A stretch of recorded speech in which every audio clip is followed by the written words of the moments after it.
With the demand for oil and natural gas on the rise, pipelines to move them around are in greater demand too.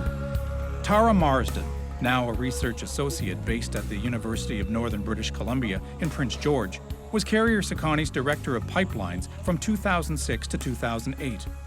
With 450 kilometers of the proposed Enbridge pipeline planned through CSTC territory, it was important for their First Nations to come up with a process to consider the cultural and environmental costs of pipeline developments before weighing in on the issue. We did have an ethnographic study that was done alongside the other technical reports, and that consisted of interviews with elders, community meetings, and interviews with trapline and KO holders. And those were, one chapter in the whole report. And we also tried to guide the whole process based on the Tribal Council's land use vision principles, and those were also developed at the community level. But we want to know first and foremost what are the environmental impacts before we consider what the economic benefits might be. And so there is an informed decision. And so that was really what a lot of the chiefs and the leaders were saying from our tribal council was, yes, we will be considering these economic benefits, but let's find out first what the real impacts are so that people, if they do sign up for those benefits, they know what they're risking. When industry approaches individual First Nations separately to negotiate deals, many First Nations refer to this as the divide and conquer approach. Presenting a united front was one of the early steps in assessing the pipeline developments that would have nearly 700 river and stream crossings in CSTC territory. All of the bands were being approached individually by the company and by the government to engage in consultation. But the decision to take a collective approach, which is where our tribal council became a part of it, was a unanimous decision by the Council of Chiefs under the leadership of the late tribal chief Harry Pierre. And so it was a collective approach that was sort of designed by both the leaders and the staff at the tribal council. How Carrier Sekani deals with pipeline proposals is a good example of providing critical administrative capacity and financial resources. Both the people and funding have to be in place to cope with the workload. Everything from administration to communications to research. Given that there's approximately 46 to 47% of any of the pipeline proposals proposed to cross through Carrier Sekani territory, it seemed fit in that the strength in numbers that we talked about earlier would come into play to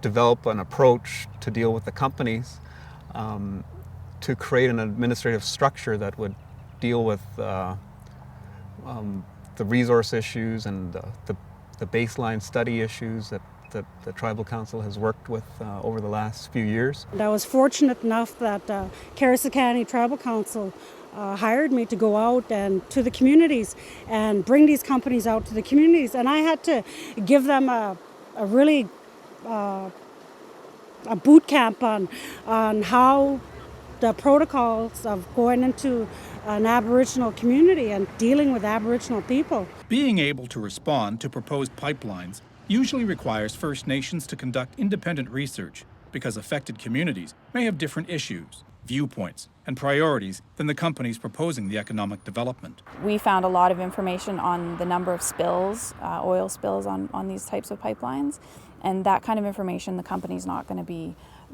showcasing or providing, willingly to the public. So we had to go and research that ourselves, and we found that there was an average of 1 spill per year over the last 16 years on Enbridge pipelines across North America. And the average volume of those spills is 1 million liters. So it's really not a question of if there's going to be a spill, it's when and where. A pipeline crossing has been proposed for Stewart River, right in the heart of Nacasli First Nation territory. Alec McKinnon is a Geographical Information System, or GIS operator, for Nacasli, and he's part of a growing trend in using GIS data as part of environmental governance. GIS, it identifies with the environment. It helps us to identify our gathering areas, our burial sites or berry picking sites, our moose hunting sites and whatnot, and the waterways and how an area is affected after it's been logged or mined or whatever industry chose to use it for.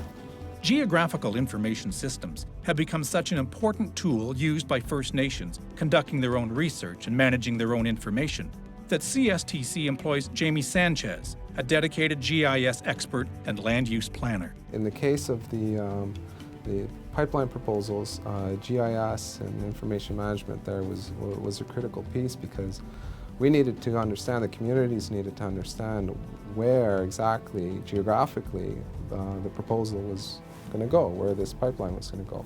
We needed to understand how much land base it was going to affect. We needed to understand all the things related to that project, you know, road access, the conflicts with any recorded traditional uses of within the territory that might be affected by the pipeline. Having the ability to conduct their own research, But, I mean, you can see here, look at the patchwork a couple blocks. getting and managing information, and being heard as a collective voice by industry and government has allowed the CSTC and its member First Nations to assert their governance over lands and waters affected by pipeline developments in their territories. We pieced together an environmental review process which encompassed feedback from all the community members, whether they're young or elderly, and sought their feedback and compiled the information from each of the communities, going community to community at minimum twice, and compiling that information into a document which contained recommendations. They've initiated a First Nations review process for the environment, and this is really important, and I think it's precedent setting, especially in this area. I think that